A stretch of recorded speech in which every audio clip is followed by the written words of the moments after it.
I think that much of life is all about taking different things and combining them and putting them together and somehow making it all work. That's the definition of marriage, right? Now, those of us who are married will know all about different things, trying to put them together and making it all work. And some marriages work and others don't. And what is the secret? What makes marriages work and what makes other marriages fail? Now, I'm just a roofer. I'm not a marriage counselor, so I can't really answer that question, right? But I can say that I've got a little bit of experience in roofing and I can talk a little bit about roofing. And now I really appreciate those guys who've seen my Hebel video and also seen my cladding video and made some quite valid comments. And this video is about calling myself out for not being able to see things that you guys have seen.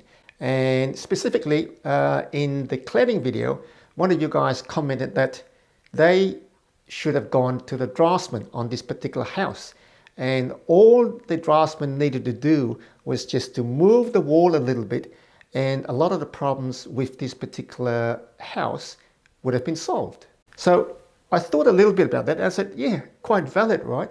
And I went, well, how are we going to do this?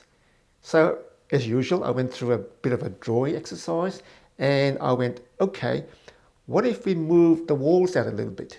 If we moved the little return wall just behind the ridge capping and brought it to the line of the ridge capping, it'll eliminate that little box gutter scenario that I've got, which is one of the worst roof designs you can think of. So quite a valid comment. Move the wall a bit, either create a cavity or somehow, it's not that hard, move the wall to the ridge line and you eliminate one big potential problem. You take that little short box gutter out. Now, the other thing we do is we look at where the leak is coming from.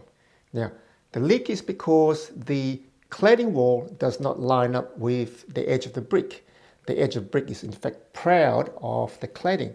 Now, all we do is if we were to bring the cladding out to line up with the edge of the brickwork, it'll give us one straight line and the flashing will go behind the batten where the cladding is attached.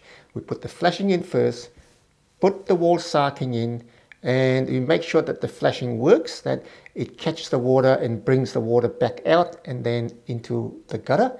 And then we can put the cladding in. And once the cladding's gone through, then the cladding's a nice marriage between the different materials, the cladding material and brick. So you marry the cladding onto the brick and make it all work. So there'll be people out there who say, I'm the cladding guy and there's nothing wrong with cladding. There's guys in here who do brickwork and they say you should build everything out of double brick, right, or brick cavity. And the Hebel guys will say, well, do everything out of Hebel and you don't have any problems, right? And there's no right or wrong. And I think that all three materials can be used and they can be used in combination. And the trick is to be able to marry the different materials together to create a marriage that works. So basically, this is what marriage is all about, right? You have different things with different characteristics, and the ideal outcome is to be able to marry these things together and create something that is non-homogeneous. It's different, right?